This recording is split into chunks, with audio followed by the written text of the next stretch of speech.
سيدنا رسول الله وعليه سيدنا رسول الله وأصحابه سيدنا رسول الله صلى الله عليه وسلم خصوصا الروح المرحوم حجي محمد أرشد بن حجي ستة إدوار بن حجي حتمان محمد علي بن سدو حجي حسران ينشاه بن حجي حسن البصري حجي رملي بن بحران حجي برليان بنت حجي محمد أرشد دهليان بنت زهري أن الله تغشاهم بالرحمة والمغفرة بسر النبي وآل النبي بسر سورة الفاتحة. أعوذ بالله من الشيطان الرجيم. بسم الله الرحمن الرحيم. الحمد لله رب العالمين الرحمن الرحيم مالك يوم الدين. إياك نعبد وإياك نستعين اهدنا الصراط المستقيم صراط الذين أنعمت عليهم غير المغضوب عليهم ولا الضالين آمين. أعوذ بالله من الشيطان الرجيم. بسم الله الرحمن الرحيم. ياسين والقرآن الحكيم إنك لمن المرسلين على صراط مستقيم تنزيل العزيز الرحيم لتنذر قوما ما أنذر آباؤهم وهم غافلون لقد حق القول على أكثرهم فهم لا يؤمنون إنا جعلنا في أعناقهم أغلالا فهي إلى الأذقان فهم مقمحون وجعلنا من بين أيديهم سدا ومن خلفهم سدا فغشيناهم فهم لا يبصرون وسواء عليهم أنذرتهم أم لم تنذرهم لا يؤمنون إنما تنذر من اتبع الذكر وخشي الرحمن بالغيب فبشره بمغفرة وأجر كريم. إنا نحن نحيي الموتى ونكتب ما قدموا وآثارهم وكل شيء نصيناه بإمام مبين. واضرب لهم مثلا أصحاب القرية إذ جاءها المرسلون إذ أرسلنا إليهم اثنين فكذبوهما فعززنا بثالث فقالوا إنا إليكم مرسلون قالوا ما أنتم إلا بشر مثلنا وما أنزل الرحمن من شيء إن أنتم إلا تكذبون قالوا ربنا يعلم إنا إليكم لمرسلون وما علينا إلا البلاغ المبين قالوا إنا تطيرنا بكم لئن لم تنتهوا لنرجمنكم وليمسنكم منا عذاب أليم قالوا طائركم معكم أئن ذكرتم بل أنتم قوم مسرفون. من قصى المدينة رجل يسعى قال يا قوم اتبعوا المرسلين اتبعوا من لا يسألكم أجرا وهم مهتدون وما لي لا أعبد الذي فطرني وإليه ترجعون ما أتخذ من دونه آلهة إن يرد الرحمن بضر لا تغن عني شفاعتهم شيئا ولا ينجدون إني إذا لفي ضلال مبين. إني آمنت بربكم فاسمعون قيل ادخل الجنة قال يا ليت قومي يعلمون بما غفر لي ربي وجعلني من المكرمين وما أنزلنا على قومه من بعده من جند من السماء وما كنا منزلين إن كانت إلا صيحة واحدة فإذا هم خامدون يا حسرة على العباد ما يأتي من رسول إلا كانوا به يستهزئون ألم يروا كم أهلكنا قبلهم من القرون أنهم إليهم لا يرجعون وإن كل لما جميع لدينا محضرون وآية لهم الأرض الميتة أحييناها وأخرجنا منها حبا فمنه يأكلون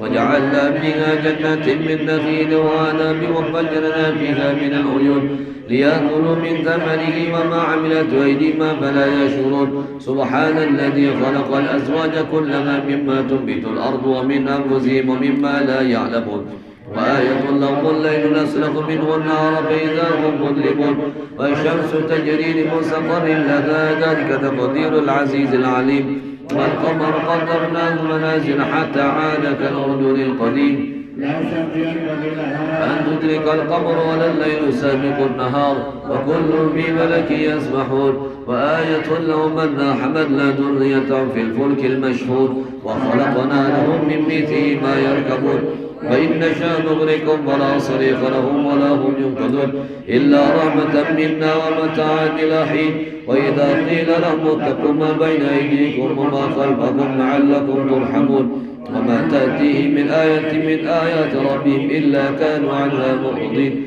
وإذا قيل لهم انفقوا مما رزقكم الله قال الذين كفروا للذين آمنوا أنطعم من لو يشاء الله أطعمه إن أنتم إلا في ضلال مبين ويقولون متى هذا الوعد إن كنتم صادقين لا ينظرون إلا صيحة واحدة تأخذهم وهم يخصمون فلا يستطيعون توصية ولا إلى أهلهم يرجعون ونفخ في الصور فإذا هم من الأجداث إلى ربهم ينسلون قالوا يا ويلنا من بعثنا من مرقدنا هذا ما وعد الرحمن وصدق المرسلون صيحة واحدة فإذا هم جميع لدينا محضرون فاليوم لا تظلم نفس شيئا ولا تجزون إلا ما كنتم تعملون إن أصحاب الجنة اليوم في شغل فاكهون راكب متكئون لهم فيها فاكهة ولهم ما يدعون سلام قولا من رب رحيم سلام قولا من رب رحيم سلام قولا من رب رحيم وامتازوا اليوم أيها المجرمون ألم أعهد إليكم يا بني آدم أن لا تعبدوا الشيطان إنه لكم عدو مبين وأن يعبدوني هذا صراط مستقيم ولقد أضل منكم جبلا كثيرا أفلم تكونوا تعقلون هذه جهنم التي كنتم توعدون اصلوها اليوم بما كنتم تكفرون اليوم نختم على أفواههم وتكلمنا أيديهم وتشهد أرجلهم بما كانوا يكسبون ولو نشاء لطمسنا على أعينهم فسلكوا الصراط فأنى يبصرون ولو نشاء لمسخناهم على مكانتهم فما استطاعوا مضيا ولا يرجعون ومن نعمره ننكس بالخلق أفلا يعقلون وما علمناه شرع ما ينبغي له إن هو إلا ذكر وقرآن مبين لينذر من كان حيا ويحق القول على الكافرين أولم يروا أنا خلقنا لهم مما عملت أيدينا أنعاما فهم لها مالكون فذللنا لهم ومنها ركوبهم ومنها يأكلون يوم شارب فلا يشعرون واتخذوا من دون الله آلهة لعلهم ينصرون لا يستطيعون نصرهم وهم لهم جند محضرون فلا يحزنك قولهم إنا نعلم ما يسرون وما يعلنون أولم ير الإنسان أنا خلقناه من نطفة فإذا هو خصيم مبين وضرب لنا مثلا ونسي خلقه قال من يحيي العظام وهي رميم قل يحييها الذي ينشاها أول مرة وهو بكل خلق عليم الذي جعل لكم من الشجر الأخضر نارا فإذا أنتم منه توقدون أوليس الذي خلق السماوات والأرض بقادر على أن يخلق مثلهم بلى وهو الخلاق العليم إنما أمره إذا أراد شيئا أن يقول له كن فيكون يدي ملكوت كل شيء وإليه ترجعون بسم الله الرحمن الرحيم قل هو الله أحد الله الصمد لم يلد ولم يولد ولم يكن له كفوا أحد بسم الله الرحمن الرحيم قل هو الله أحد الله الصمد لم يلد ولم يولد ولم يكن له كفوا أحد بسم الله الرحمن الرحيم قل هو الله أحد الله الصمد لم يلد ولم يولد ولم يكن له كفوا أحد لا إله إلا الله والله أكبر بسم الله الرحمن الرحيم قل أعوذ برب الفلق من شر ما خلق من شر غاسق إذا وقب ومن شر النفاثات في العقد ومن شر حاسد إذا حسد لا إله إلا الله والله أكبر بسم الله الرحمن الرحيم قل أعوذ برب الناس ملك الناس إله الناس من شر الوسواس الخناس الذي يوسوس في صدور الناس من الجنة والناس لا إله إلا الله والله أكبر ولله الحمد بسم الله الرحمن الرحيم الحمد لله رب العالمين الرحمن الرحيم مالك يوم الدين قل وإياك نستعين اهدنا الصراط المستقيم صراط الذين أنعمت عليهم غير المغضوب عليهم ولا الضالين آمين الذين آمنوا وتطمئن قلوبهم بذكر الله ألا بذكر الله تطمئن القلوب أفضل ذكري فاعلم أنه لا إله إلا الله لا إله إلا الله لا إله إلا الله سيدنا محمد رسول الله